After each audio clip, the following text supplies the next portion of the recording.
the probabilities here are lining up for the same type of situation, just extended further into the future, which is that eventually we're going to get to the job cuts. We're going to get to consumers who are really pulling back. And there is a number of statistics already suggesting, as I keep saying, September, in particular, October might have been that point where it happens. Now, it'll take a couple more months before we actually get confirmation, but that's what the markets are saying. And that's what a lot of statistics are saying. And it makes sense given the background that we started with. The disinflationary period in the middle, that could never have been anything more than temporary, or dare I say transitory, to begin with. So we're still looking at the same cycle, just taking a lot further and taking our cues from Europe, which is further along in that process. We're already getting a glimpse of the future over there anyway.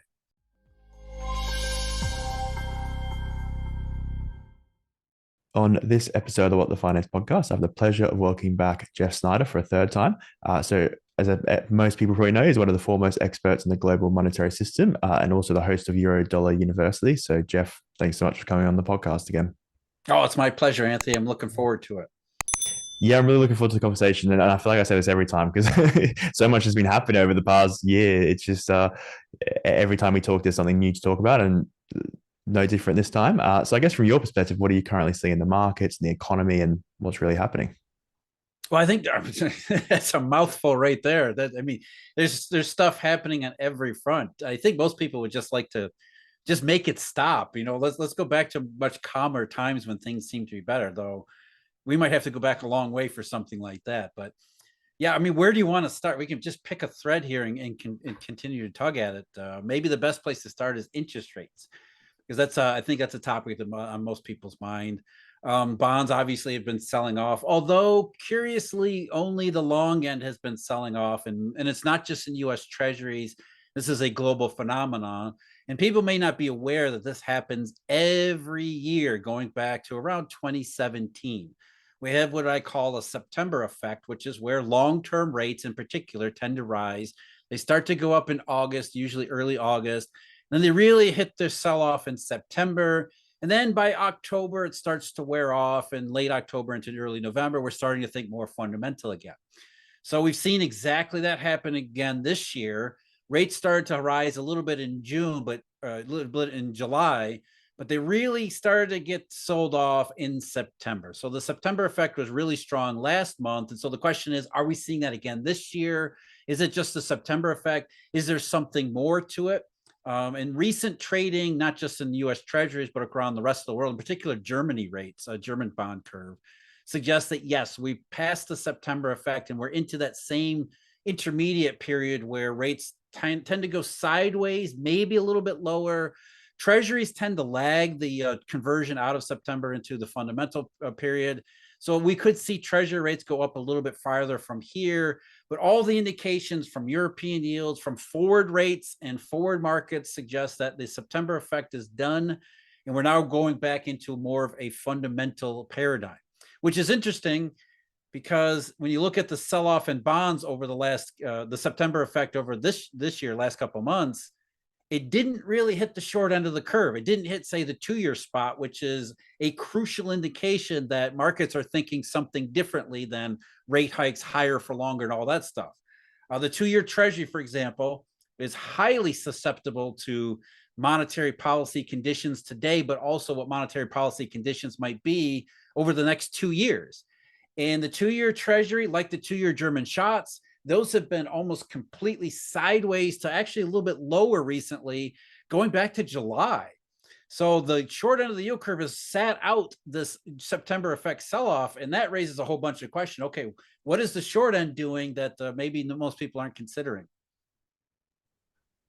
And what do you think it's doing that most people aren't considering?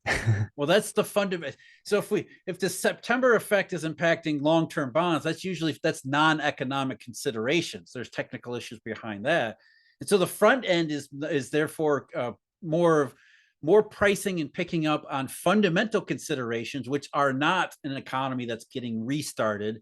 It's not inflation pressures that are continuing to be high.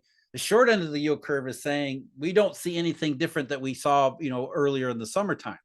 And now again, like I said, as the long end of the curve and forward rate curves start to look a little bit more pessimistic here, you can see why the short end of the curve didn't participate in the sell-off, because it looks like we're going back into the same situation. These ebbs and flows in the crisis parts of the marketplace, ebbs and flows in the macroeconomy. We went through a little bit of a disinflationary boom in the middle part of the year, and then summertime, September and October, and the just general broad economic terms have started to look a lot more dicey again.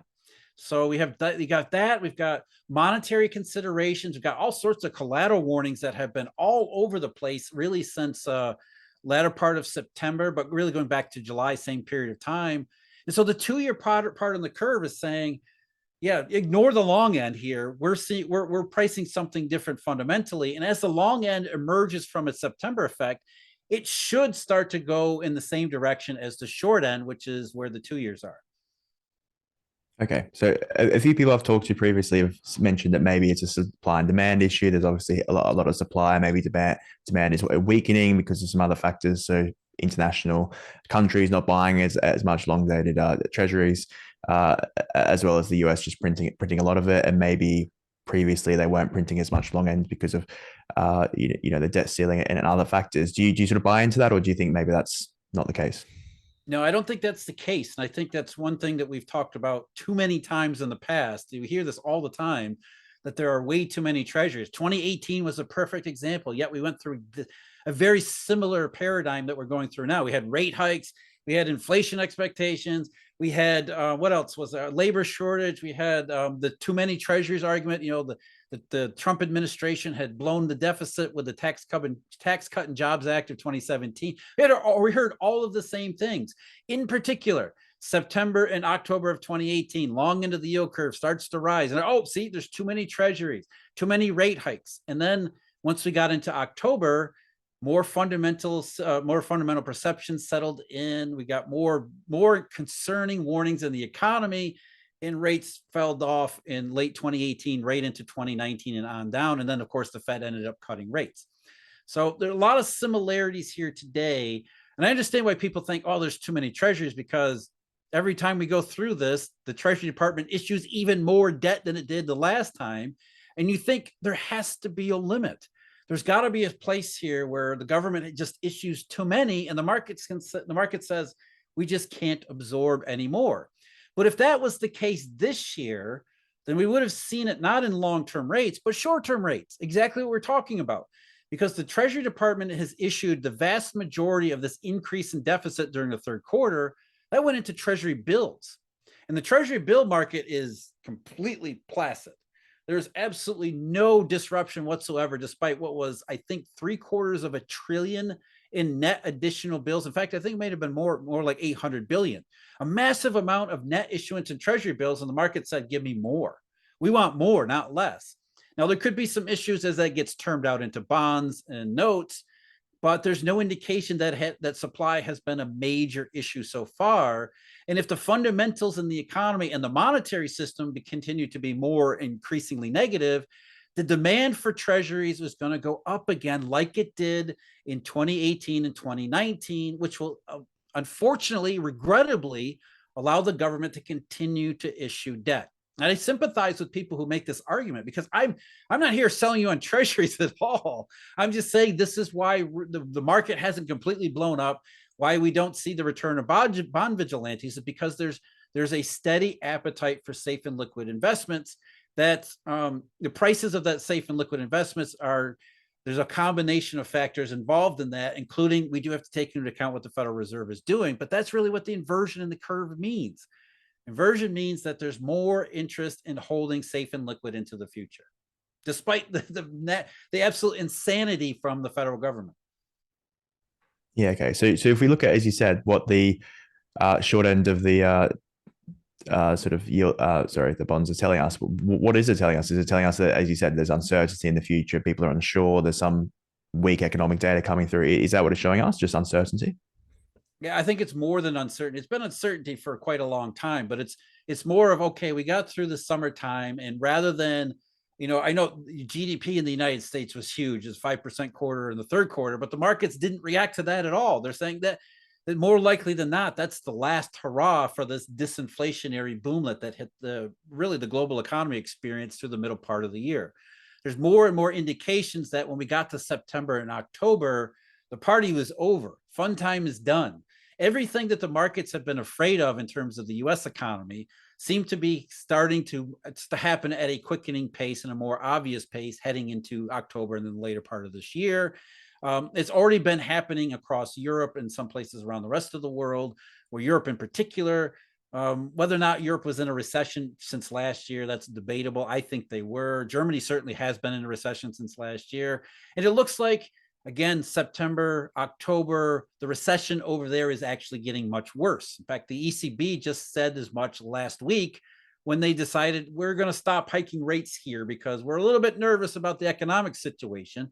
We hope we hit a Goldilocks soft landing, but there's a risk that we don't. And that's what the markets are saying. And that's what the 2-year part of the curve is saying, is that the chances of hitting the soft landing were never great to begin with. And now it looks like the chances are going down because we've missed our mark here. If we were going to get a soft landing, it should have shown up in the summertime. Instead, we had the disinflationary boom start to roll over in summer, and the global economy seems to be getting weak heading into the rest of this year. There are also monetary considerations here too, which I think are bothering good parts of the marketplace. You see massive collateral warnings across the markets, which suggest monetary system-wise, risks of deflationary monetary conditions are rising. Whether that becomes another phase of the banking crisis, that's unclear now. But we certainly have a credit crunch. We certainly have banks that are acting increasingly defensive, and we see all sorts of collateral warnings that suggest, conditions are not good in the monetary system either. So you put that together with questions about the economy that have never been answered, really haven't been answered this year. To me, it's not a surprise why the 2-year wasn't involved in the sell-off at all. Okay, that makes sense. So can you explain, I guess, what you mentioned there about the collateral and sort of why there is a squeeze and maybe why that could have an impact on or lead to deflation? Well, the monetary system is highly collateralized, more so now than it ever has been before. And that just simply means I want to borrow cash from you. You're a bank. I'm a bank. I need funding. I'm a hedge fund. Doesn't matter what, some kind of financial participant. I want to borrow funds to lever up, or you're a bank and you want to borrow funds to fund your operations. You're going to need some collateral. You need some financial instrument to post in order to get that in order to undertake that transaction. So if I'm going to borrow funds from you, I got to have some form of collateral to provide you, or you're not going to give me any funds. Now, when things are good or relatively good, the collateral that I offer to give you, you might accept some lesser quality stuff because the world doesn't look too bad. The marketplace looks relatively liquid, not as much volatility. So you might accept a lower quality corporate bond or a Euro bond, maybe even some kind of junk bond, because you're thinking, okay, what's the risk here? So I'll take some lower quality debt. So I post some junk bond to you, you borrow cash, and we roll over this arrangement day after day after day. Everybody's happy, everything's great. But then the economy gets a little bit questionable. The marketplace looks a little bit less stable. Suddenly you think, well, do I really want this lower quality bond as collateral that is mitigating my credit risk here? Because in a repo transaction, if I default on the cash, I don't give you the cash back tomorrow, you've got to sell that bond. And so you're thinking, if I have to sell that bond, what does the market for that bond look like? So if the marketplace for that bond starts to look questionable, any doubt in your mind about being able to be made whole when selling this financial collateral in case of a default here, that really raises lots of alarm bells. So maybe tomorrow the economy looks questionable, the market for that junk bond doesn't look as stable. I go to you and say, here, I got the same junk bond that I had yesterday. You say, whoa, wait a minute. That was yesterday. Today's a new day, or tomorrow's a new day, whatever day it is. I don't like the quality collateral you're posting. I'm not going to be able to lend to you with that junk. So either come back with a US Treasury or some other form of high quality Treasury, or we're not going to be able to do business anymore. And so if that happens to me and you do the same thing to somebody else, and that happens to other people throughout the global monetary system, what happens is, as I'm describing, the lack of collateral availability becomes an impediment in the free flow of cash and credit throughout the global monetary system. It becomes a drag. Markets become more volatile. The economy doesn't perform the same way, and it becomes a self-reinforcing vicious cycle.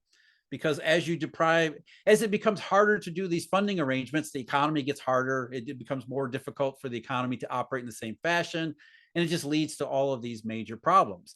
And so we always want to pay attention to what we can tell from collateral strains and the potential collateral strains in the monetary system, because they become this incredible impediment to monetary flow and therefore economic circumstances.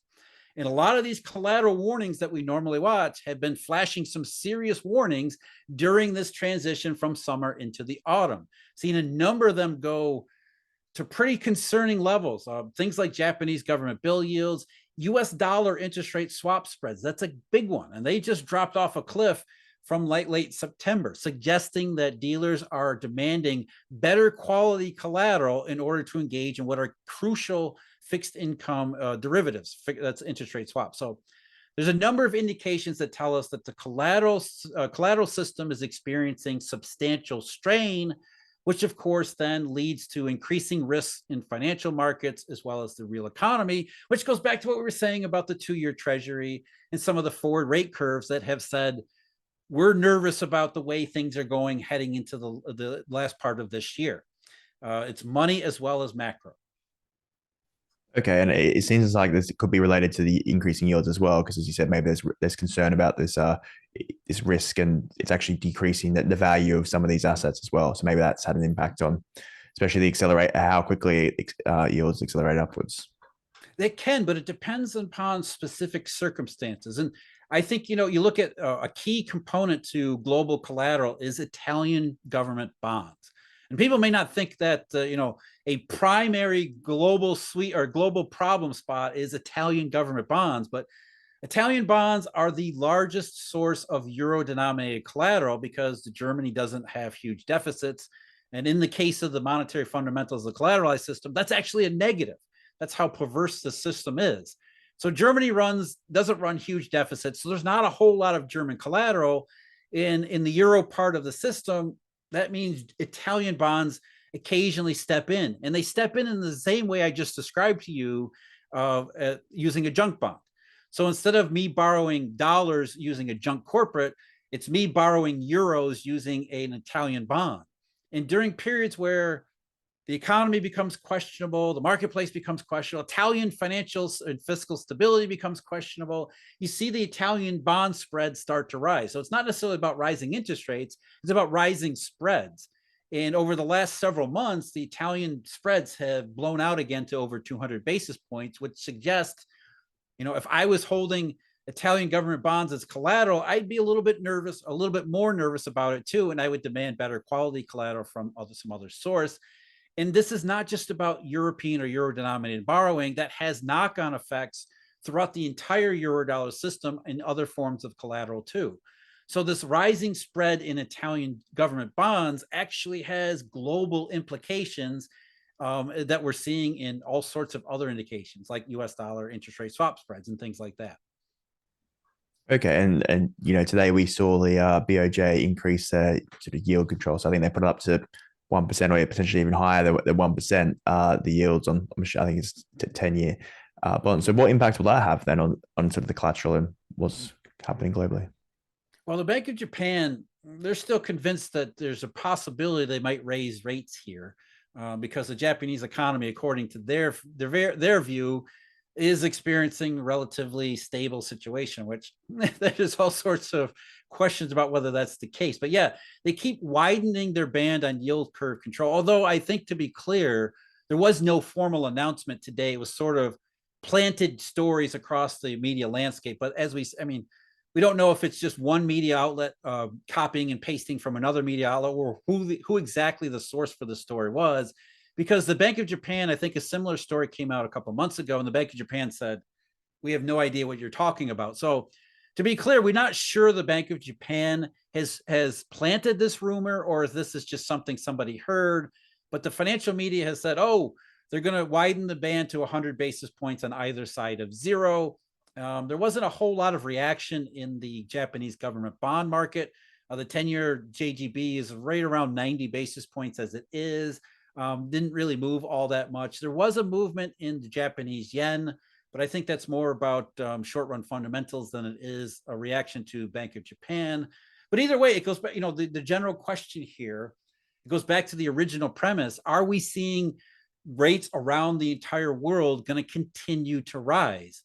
And if the short end is correct, if the forward rate markets are correct, then we get out of the September effect. It won't just be German bonds. It won't just be U.S. Treasuries. The stability in yields and maybe even a lot lower yields will impact everything, including Japanese government bonds. We saw the same thing again. 2018, a perfect case.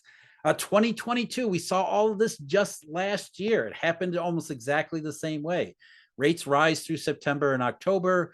They stabilize latter half of October. And then by November, we're trading fundamentally again, and rates tended to go lower. Then all three major categories: treasuries, European government bonds, not as much Italians, and JGBs. Okay, makes sense. Thanks for explaining that. So if we go back to the US economy, as you said, there was quite a surprising read in GDP sort of in the last quarter. And I think if I saw some data that analyzed sort of what economists were expecting at the start of the quarter, and they were expecting sort of flat GDP or even negative. And then that changed throughout the months, and then we obviously saw quite a large number. So do you think maybe there's just the risk that economists are getting it wrong, and maybe the economy has shifted compared to where it was in 2020 due to some of the new norms, and that we could continue to see this in future quarters? Because it seems like a trend where a lot of people have been seeing these negative economic signals for quite a while now, but the economy's kept going and even growing. Yeah, well, I think there's a couple differences here. First of all, the U.S. economy has performed differently for a couple of reasons. You look at, again, European economy, which has already fallen into its negative quarters and look like they're going to get worse, which suggests the U.S. economy is just following along, just lagged to what's happening in Europe. And what appears to have happened in the summertime or late spring into summer is that the U.S. consumer reacted to disinflationary price conditions more strongly than most people were expecting, myself included. We were expecting some form of a rebound due to disinflation, but U.S. consumers responded pretty forcefully to it because consumption was starting to head off.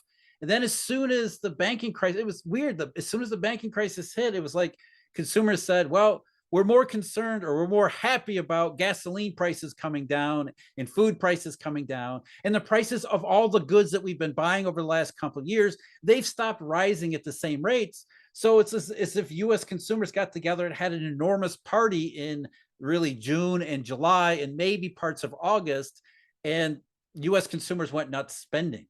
And so that's where the big quarter really came from. Of the 5%, more than, I think, almost two-thirds of it, around two-thirds of it was from U.S. consumption based on, a lot of early quarter trends.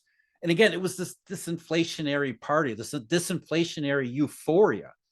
So the question is, does that last beyond the third quarter into the fourth quarter and the first quarter of next year? And that's where markets are saying, no, we don't see that happening. And really, the more high frequency forward-looking data suggests, as I've been saying, September and October, maybe there's a real downturn, not just in Europe, but also in the United States economy too. We see that in especially service sector numbers, service sector PMIs that have stumbled pretty badly in October, suggesting that along with, the factors that some people have been citing, like student loans and things like that, there's a number of exhausted savings. The savings rate has fallen. So a number of indications suggest that the disinflationary boom in the third quarter is likely to be itself just a one-off. Okay. And if I'm not mistaken, we're actually seeing sort of some manufacturing PMIs increasing while service PMIs is decreasing. So that could be something, I don't know, is that correct in some countries? Well, the manufacturing PMIs were incredibly weak from the end of last year. They did experience a little bit of a rebound in general terms of, it's different for every country and every place, but they started to get a disinflationary rebound in the summertime too. But like services, before services, the manufacturing PMI, they never really got that far. They were really basically saying, we've had a contraction for a year since 2022. It looked like it might stabilize for a little bit there in July and August, but now we're starting to see more weakening again. So manufacturing is even weaker than services. And We're looking at another rolling over in manufacturing there too, as the disinflationary boom disappears, as consumers run out of savings. Same in Europe as in the United States. A bunch of other factors too, and eventually labor market uncertainty becomes actual unemployment, which that's the final straw to begin with, or that's the final straw that we're going to experience. So we're just waiting for that moment when businesses say, we've been waiting for this recovery to happen. It's not happening. We've been hanging on to all of these workers all year, hoping that this little disinflationary boom becomes an actual boom. And if it starts to get weak again, you have to believe a lot of these businesses that have been hanging on for 6, 7, 8 months are going to say, enough's enough here. We're going to start cutting workers. And once that happens, all bets are off on everything. That's where you get to the real unambiguous, very clear recessionary period. So it's not just services are becoming weaker, but manufacturing never really got out of its weakness. Okay, makes sense. And are we seeing any of that sort of negative or weak employment data coming through? Because I guess if we look at even the Fed have been surprised by how strong it's been over the past year with all the uncertainty that's occurred. There's quite a lot of questionable, weak leaning labor statistics, but the headline stuff that most people are associated with the United States, that's the payroll report and the unemployment rate. The payroll report actually got somewhat weak through the summertime and then had a big number in September. So people, okay, that one's off. The unemployment rate ticked up to 3.8%, but that was a lot of people joined the labor market, and that's the household survey anyway. When you look at the household survey, though, it looks a lot different. The household survey suggests that the employment market is incredibly weak to begin with, which is backed up by the income statistics put out by the Bureau of Economic Analysis. We've seen nominal incomes, not necessarily negative, but they have slowed way down to the point where they're barely growing during the summertime, which is consistent with what we see in the household survey. The household survey suggests that full-time jobs have been cut substantially since around June. So the last 3 months of data there, big negative numbers in full-time jobs, which backs up, slowing nominal incomes. So outside of the unemployment rate and the payroll numbers, yeah, there is quite a lot of statistics for the labor market that suggest that it might be a lot weaker than you would assume, given the unemployment rate or the September payroll figure. And that's backed up by a number of other statistics around the forward-looking, not just in the United States. These PMIs that we get surveying what businesses are doing in various sectors. In the United States, not so much on the employment, but you see in Europe, businesses have said, we've reached that point. We were hoping for a rebound in the summertime, but we're past that point. We're actually starting to lay off workers in a broad-based fashion. And again, if we think Europe is just leading on the road to recession, then the U.S. will follow along from its already weakened position already. It's really just a matter of time. Okay, makes sense. Yeah, so I know it's sort of fool's game to predicting what's going to happen in the future because so much can happen. But what if we just look at the current data that we have now? What do you think will happen, I guess, in the U.S. economy in the next 6 months? Well, I think what's going to happen to the economy is what most people were expecting to happen by mid-year. Again, the disinflationary trend that developed was a surprise, and it seemed to its primary effect is to have elongated the cycle. So we're thinking downturn at the end of 2022, then the banking crisis, credit crunch in the middle part of the year. But instead, consumers swooped in and said, the price environment is so much more favorable. They unleashed this tidal wave of spending.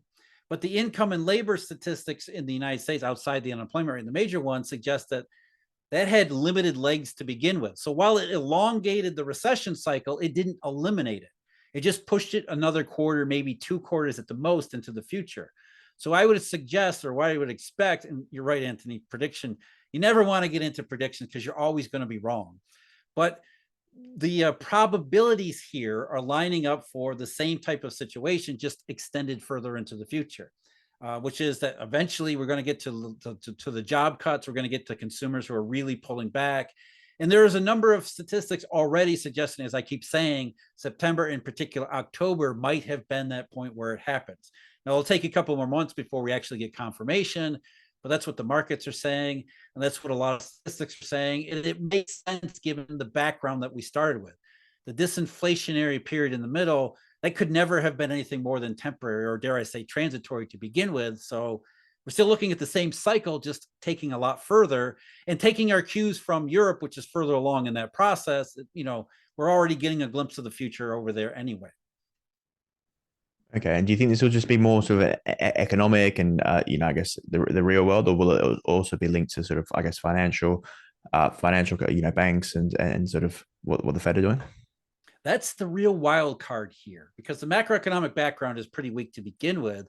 The wild card here was March, April, and early part of May. Was that just a one-off? Was that done? Was that just really about rate hikes and Silicon Valley Bank selling treasuries? Or was that, was there something deeper there? What really happened with Credit Suisse? That's never really been answered. And so I think there's a lot of background noises as well as concerns that we haven't seen the full extent of the banking problem. And I think you can see that in a number of indications, including collateral, as I mentioned. I mean, just look at U.S. regional bank stocks, for example. The U.S. regional bank stock ETF, I think it's KRE, from Spiders. That one continued. That's hit. It's very close to hitting multi-year lows. It's back down to where it was in the thick of the banking crisis. So there's some nervousness among stock investors that maybe we haven't gotten through the full extent of the banking problem too. Of course, we get all sorts of surveys from the banks. They're saying we don't want to lend. Some banks have stopped lending. Some banks have they're still lending, but lending at a lower rate, only to higher quality borrowers. So there's a credit crunch there. European lending to non-financial corporations fell off sharply in August and September. Again, the summer timeframe there. So banks are saying they're risk averse. They're acting risk averse. The U.S. commercial banking system, the H8 data from the Federal Reserve, large banks have been building a cash cushion since around the first part of August. Another defensive measure suggesting they're worried about something.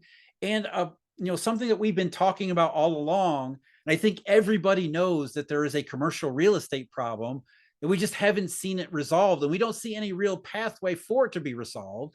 And as the U.S. economy in particular gets weaker moving into this next phase, that's going to impact commercial real estate even more than it already has. And so there's serious questions about whether the banking system can continue to hang in there with all of these pressures coming from all sides. You got weakness in the macroeconomy, you got collateral problems, you got worries over commercial real estate. At some point, does it finally start to really crack in a way that we, maybe more than we saw in March and April? So we don't have answers to this question yet, but the fact that we're still asking them and still taking them seriously and still seeing all of these concerning indications around the markets suggests that, there is more here than just a banking system that completely forgot about March and April. There's more going on under the surface that we just haven't seen it break out into the open and into the public again, at least not yet. Would you say it's more sort of regional bank risk rather than, I guess, overall systemic financial risk? See, again, that's why I bring up Credit Suisse, because Credit Suisse is not a U.S. regional bank, nor was it really impacted by the same pressures as Silicon Valley Bank or First Republic. Credit Suisse is an interesting story, and we don't really have enough information about what really happened there.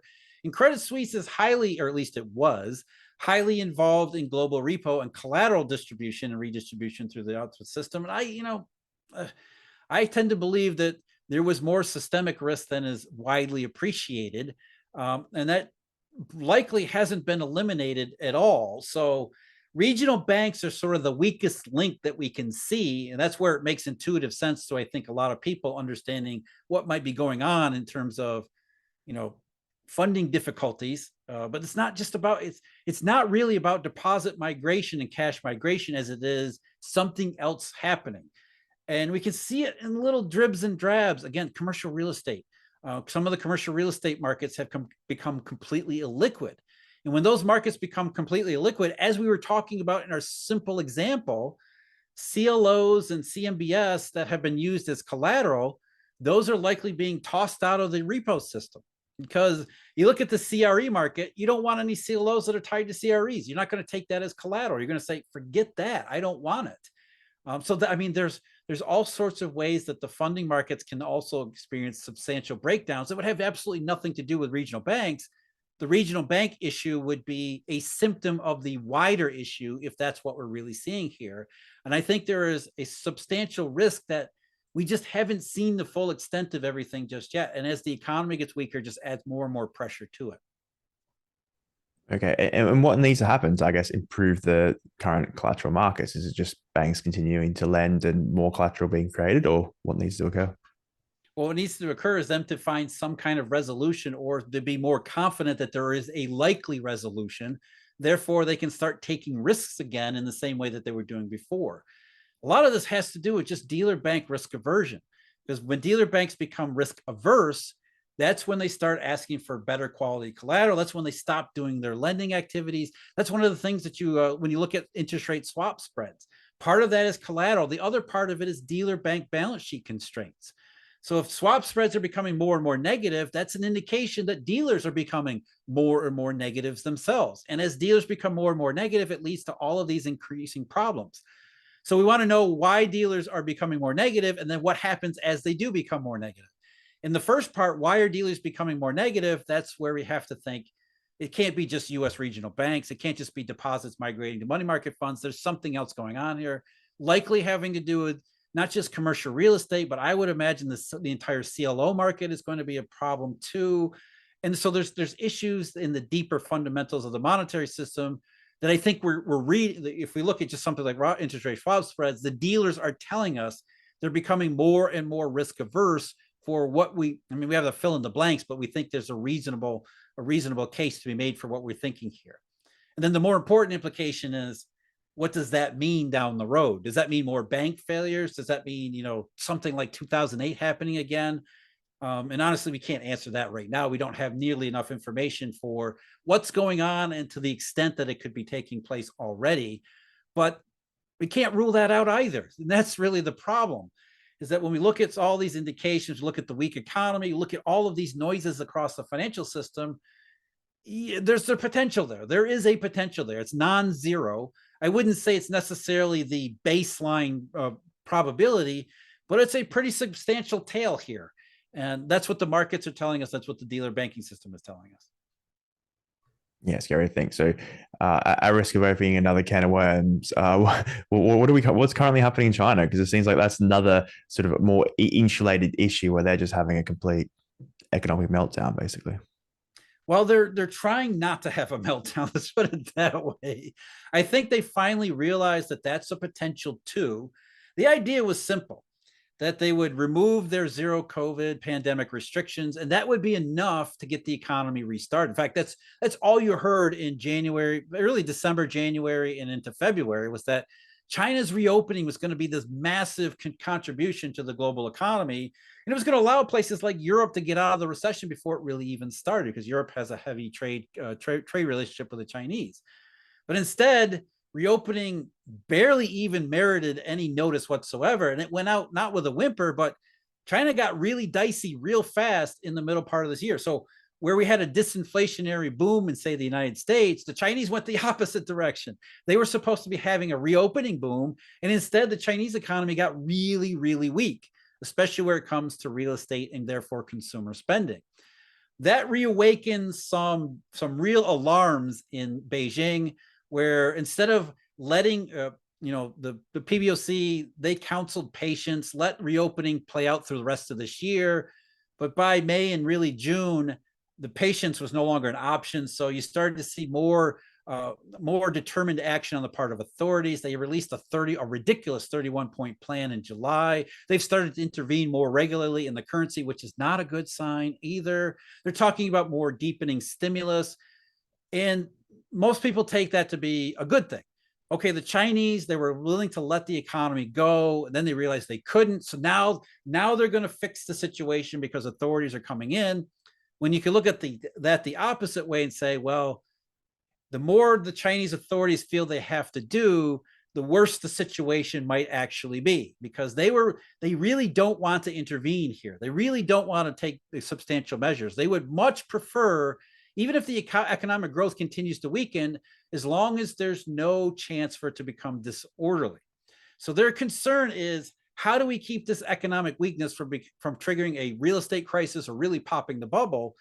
And if the more the Chinese authorities do based on that idea, the more they're concerned about the economic situation and the financial situation becoming disorderly. So the Chinese economy is incredibly weak, much weaker than people anticipated. And now authorities in Beijing are increasingly nervous about the potential spillover into real estate and other sectors, beyond real estate and really into other sectors. So it depends on how you want to look at this stimulus period. Is it a positive because the authorities are doing something, or is it a negative because authorities feel they have to do something? And that's really, I think that's the nervousness and uncertainty with China. Yeah, it's a catch-22 of policy making. Do you go in and save things, or do you and then sort of show your hands? I think that's why they were preferred to stay on the sidelines and just let people believe that, hey, everything's fine. We don't even have to do anything, and just let that kind of organically create the virtuous circle. And that's what they were willing to do up until May and June, when they went, oh boy, this is really not going the way we thought. I mean, the Chinese yuan was plummeting. The economic statistics were looking increasingly really bad. And so, despite the fact that they would rather not do anything, they realized that not doing anything leads to the greatest amount of risks. So I would, I look at the more the Chinese feel they have to do, the worse they think it could possibly become. It's not they're not saving the economy. They're just trying to remove some of the downside, some of the worst downside risk to it, as well as the real estate system. Yeah, makes sense. So, Jeff, thanks so much for your time today. I really appreciate it. My last question is, what is one message you'd like people to take away from our conversation? It's always to be careful and to be vigilant. As we started the conversation here, right? It would be nice if we could talk about the weather or something. Where are you going on vacation, Anthony? But the more we go through these, it seems like more and more, really since 2020, we haven't really had a period where we can step back and be more satisfied, or you sort of take it easy. That would be nice. So instead, as everybody seems to be convinced that in the US economy in particular is heading for a soft landing, the more you have to question that idea. So I think you always got to approach these things from a skeptical vantage point, and you have to find a number of potential. Can you confirm the soft landing in the marketplace? Can you confirm it in more than just the third quarter US GDP number? Can you see it in forward-looking indications too? And so I think the message is always to be skeptical about everything, especially when everybody is certain about something. Great message. So, yep, Jeff, thanks again. So, for the few people who maybe haven't heard of you, or where your work is, where are the best places to find what you do, be? You can find me on YouTube. I have a YouTube channel. It's called Eurodollar University, where we talk about the Eurodollar stuff, the monetary system, how it works, the implications. I also have a website. We have memberships and research subscriptions available there. That's just eurodollar.university. Perfect. I'll put that in the description below, but thanks again for your time. All right, Anthony, my pleasure. Thank you so much for listening, and if you enjoyed the episode, please subscribe and click the bell icon so you are notified when new podcasts are released. I hope you're leaving with some great value about investing, trading, and finance. See you on the next show.